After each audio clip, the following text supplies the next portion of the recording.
Assalamualaikum warahmatullahi wabarakatuh.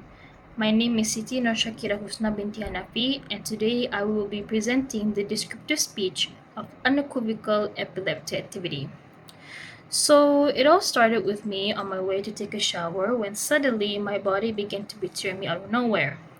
My awareness of my surroundings left me, my emotions went haywire, and my body went on a horrendous and repeated spasm.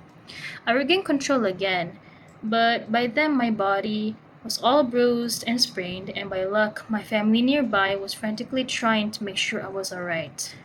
They quickly brought me to the hospital for treatment and diagnosis, and my neurologist checked my brain waves, my blood pressure, and my body's reaction towards certain objects.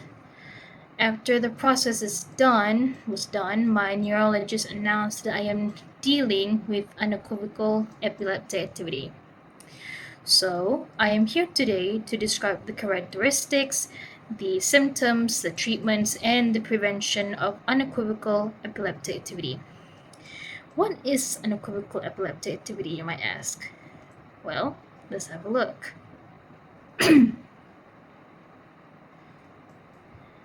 Before we go into detail, let's discuss on what epilepsy is to begin with.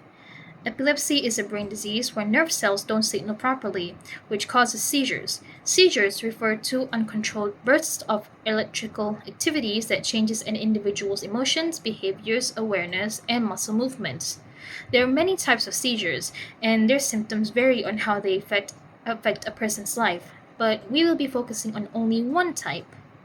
When someone suffers from unequivocal epileptic activity, the person will go through symptoms such as short-lived confusion, a staring spell, uncontrollable jerky movements of the arms and legs, as well as loss of consciousness and awareness. Emotional aspects are also affected, which is a radical change in thinking or behavior. These include fear, anxiety, or a feeling of already having lived the moment, also known as deja vu. So if you have a seizure or know someone who does, you should get it treated. You may be asking how you could identify a potential epileptic person needs treatment immediately. Go to a doctor if the seizure lasts more than 5 minutes, or if the person loses their breath after the seizure stops, or if a second seizure follows right after the first one, or even if the person has high fever or heat exhaustion. Critical cases such as a pregnant woman, a diabetic, an injured person because of the seizure, or if the person happens to be in water when the attack occurred, should also be seeking a doctor as quickly as possible. If the seizure attack is your first, request an appointment with a healthcare professional in order to get general information and early diagnosis. Now, from experience, epilepsy is not a curable disease, but doctors will give you neurological tests and put you under medication to decrease the chances of it happening.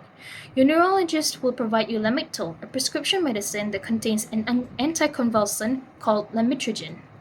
Take 1 dose a day with some acid folic as a vitamin provider, and your brainwaves will be neutralized in no time.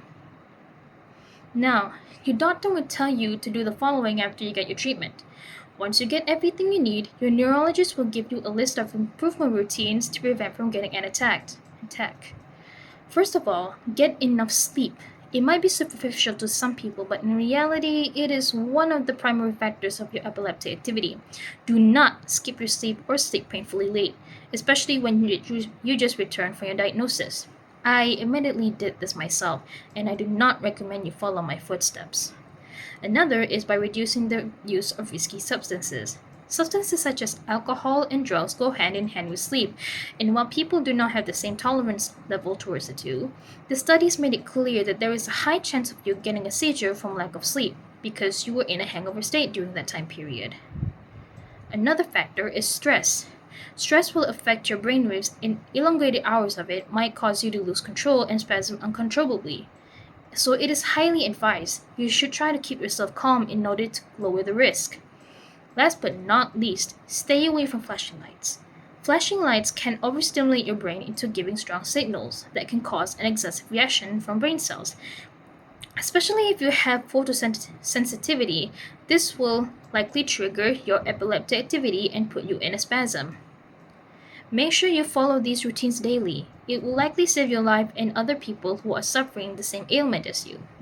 So now you know what unequivocal epilepsy activity is and why it is more than important you attend to that problem. Epilepsy is already a serious health issue, and the attacks you go through are more than evident on why you should take a healthy routine seriously. You might think it is trivial, but once you forget the reason behind it, illnesses attack you at any moment it sees fit. It is a painful and harsh reminder that we should take care of our health, improve our lifestyle, and improve on how we see life and what it may give us in return. If you happen to have epilepsy or have a friend or family member who does, take a step into educating people about this ailment and its effects on their lives so they will recognize its existence, as well as ensuring other patients that they are not alone.